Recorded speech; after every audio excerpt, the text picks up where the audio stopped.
Mes amis, quand je prépare ce dessert, tout le monde se régale. Alors, on va tout d'abord ajouter des fraises coupées en petits morceaux dans un plat. Ensuite, ajoutez les raisins verts coupés en petits quartiers. La quantité de grains de raisin à mettre, c'est selon votre souhait. Terminez avec une pêche coupée en petits morceaux également.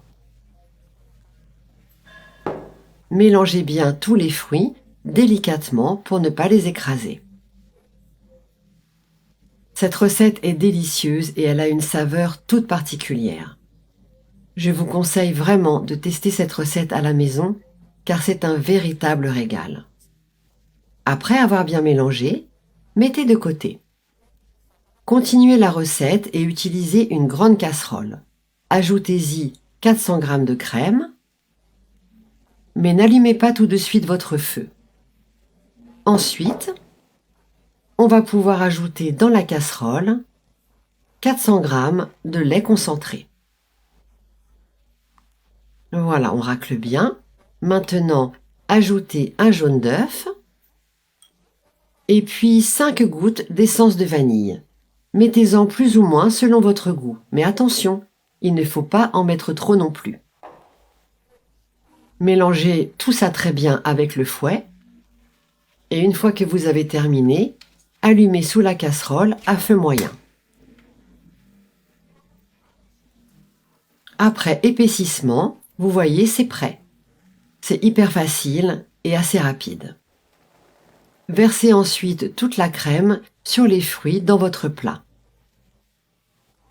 On peut le faire tout de suite car il n'est pas nécessaire de laisser refroidir la crème.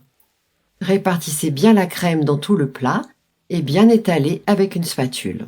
Puis, mettre de côté. On va maintenant préparer une bonne ganache au chocolat. Faites fondre 200 g de chocolat au micro-ondes pendant 30 secondes. Mélangez un peu le chocolat et ajoutez ensuite 200 g de crème. Mélangez bien le tout avec une spatule jusqu'à obtenir une belle ganache. Surtout, il faut bien mélanger, jusqu'à ce que la consistance soit bien lisse et bien onctueuse.